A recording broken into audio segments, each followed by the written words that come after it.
पर्यावरण को बचाते ये उत्साही युवा। युवा अर्थात वह व्यक्ति जिसमें उत्साह हो, उल्लास हो, वह कोई भी कार्य हाथ में लेने के लिए तैयार हो और उसमें कुछ नया सृजन करने की चाहत हो। इस तरह उम्र से नहीं, इन लक्षणों के आधार पर युवा को पहचाना जा सकता है। हमारे देश के लिए यह ज़रूरी है कि युवाओं वाला यह रवैया हर एक व्यक्ति के दिल में हो। भारत में लगभग 7 लाख से अधिक गांव हैं। 10 उत्साही युवा भी यदि किसी एक गांव में जाए तो उस गांव को संपूर्ण रूप से बदला जा सकता है। उदाहरण के तौर पर महाराष्ट्र के खाकियावाड़ी गांव में पहले बहुत समस्याएं थीं।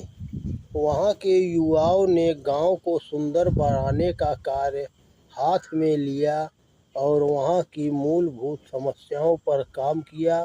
अब वह एक आदर्श ग्राम बन गया है। इसी तरह कुछ उत्साही युवाओं ने धारावी जैसी गंदी बस्ती के एक हिस्से को इतना साफ सुथरा कर दिया कि वहाँ का नक्शा ही बदल गया, वहाँ की पहचान ही बदल गई। व्यक्ति अगर चाहे तो अपनी सोच के अनुसार अपने वातावरण का निर्माण कर सकता है। मोहन चावरा पेशे से मूर्तिकार हैं।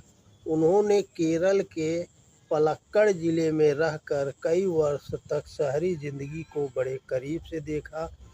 इनके पास वह सब कुछ था जो शहरी जिंदगी से जुड़ा होता है, जिसे लोग वैभव भी कहते हैं।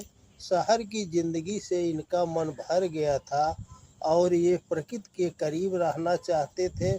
ऐसा वातावरण चाहते थे जिसमें पक्षियों की चहचहाहट हो, बहते पानी की कलकल हो, हवाओं में खुशबू हो, मिट्टी में खुशबू हो, ठंडी ताज़ी हवा बहती हो, हरा भरा शांतिपूर्ण वातावरण हो, खान पान शुद्ध हो। इसके साथ उनकी सोच यह भी थी कि यदि ऐसी प्रकृति के समीप रहकर उनके बच्चों का विकास होगा तो उनका व्यक्तित्व कुछ और ही निकल कर आएगा।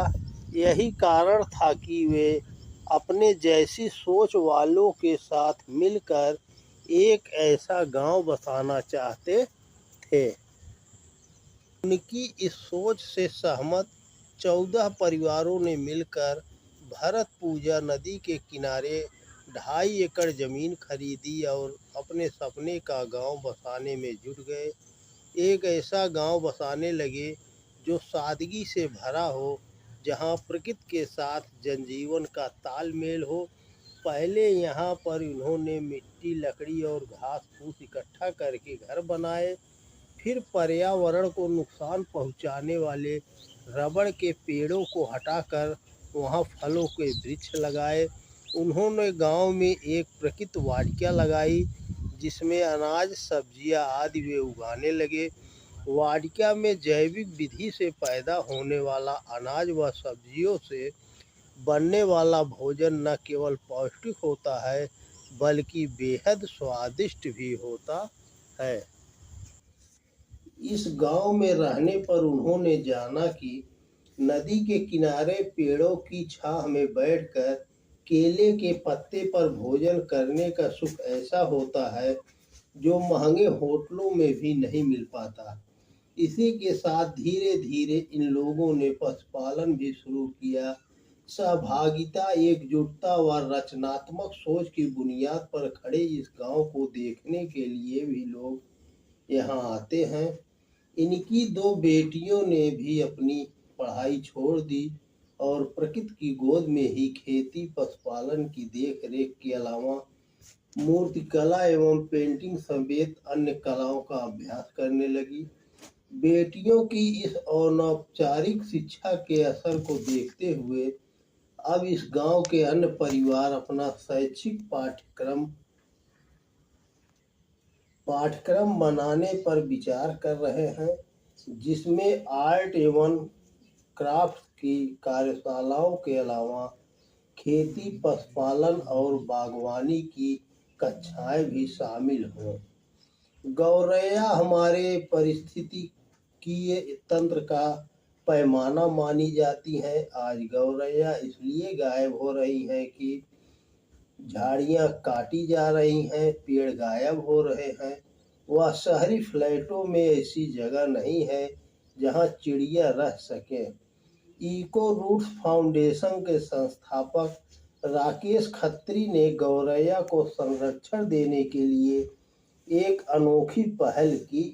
चिड़ियों के लिए कम होती जगह उन्हें हमेशा बेचैन करती थी, इसलिए उन्होंने उसके लिए घोंसले बनाने की सोची।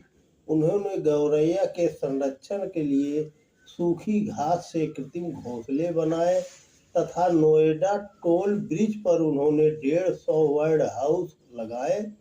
घोंसले लगाने के बाद उसमें गौरैया आने शुरू हो गई। वर्तमान में राकेश खत्री देश के 3500 स्कूलों से जुड़े हैं और वे बच्चों को गौरैया का घोंसला बनाना सिखाते हैं, क्योंकि बच्चों को पक्षी बहुत भाते हैं और वे खेल खेल में ही उनके लिए घोंसले बनाकर उनके संरक्षण में अपना सहयोग दे सकते हैं। और बच्चे ही तो आगे देश का भविष्य संवारेंगे। अगर वे समझदार हुए तो आसानी से पक्षियों का संरक्षण संभव होगा। पक्षियों के स्वच्छता अभियान की बात हो तो संत बलबीर सिंह सींचेवाल का उदाहरण सबसे पहले सामने आता है। उन्होंने काली बेई नदी को साफ करने में अपनी अहम भूमिका निभाई। पहले कई शहरों और करीब 40 गांव की नालियों का गंदा पानी काली बेई नदी में छोड़ा जाता था। इस कारण यह नदी एक गंदे नाले में बदल गई थी। स्थिति यह हो गई कि आसपास के खेतों को सिंचाई के लायक पानी भी नहीं मिल पाता था।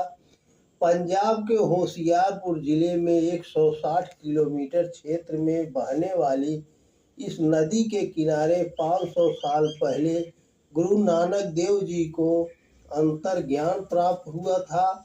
जिस नदी से लोगों की प्रबल आस्था जुड़ी हो, गंदगी के कारण उस नदी के किनारे खड़े होने पर भी लोगों को कभी नाक पर रुमाल रखना पड़ता था, पर अब जन सहयोग से उसी नदी के किनारे लोग पिकनिक मनाते हैं। 2000 में काली बेई नदी को साफ करने का काम शुरू किया गया था। इसके लिए लोगों के बीच जन जागृति अभियान चलाया गया। लोगों को अपना कूड़ा करकट कहीं और डालने को कहा गया। सहयोगियों व स्वयं सेवकों को साथ मिलकर सबसे पहले इसके तटों का निर्माण किया गया। नदी के किनारे किनारे सड़कें बनाई गई। शुरू में लोग उनका मजाक उड़ाते थे, लेकिन धीरे धीरे लोग इस कार्य में अपना सहयोग देने लगे। देखते देखते काली बेई नदी का स्वच्छता अभियान जोरों पर चढ़ने लगा। पहले फावड़े और कुदालों से काम शुरू हुआ, फिर जेसीबी मशीनें आई जिससे गंदे नाले का मुख मोड़ दिया गया। नदी के किनारे बसे लोगों को इसकी पवित्रता और शुद्धि को लेकर जागरूक किया गया ताकि यह नदी स्वच्छ बनी रहे। आज इस नदी की स्थिति यह है कि इसमें साल भर पानी रहता है।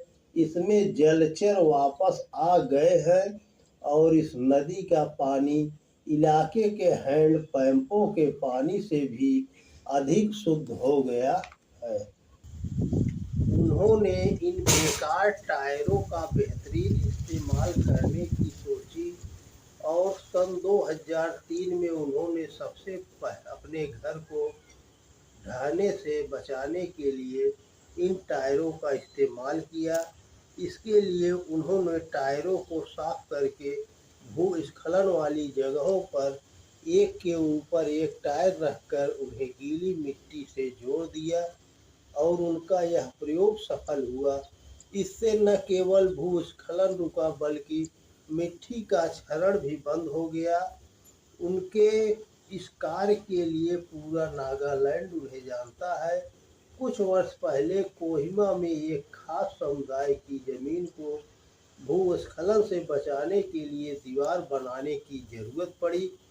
सीमेंट की मजबूत दीवार बनाने का खर्च 6 से 7 लाख रुपए आता था। उस समुदायों के पास इतने पैसे नहीं थे, लेकिन सुखो मूवी को जब इसके बारे में पता चला तो उन्होंने लगभग 30,000 के खर्च में बेकार टायरों को जोड़कर दीवार बनवा दी। अब तक उन्होंने भूस्खलन संभावित लगभग 10 जगहों को टायरों की दीवार से सुरक्षित किया है।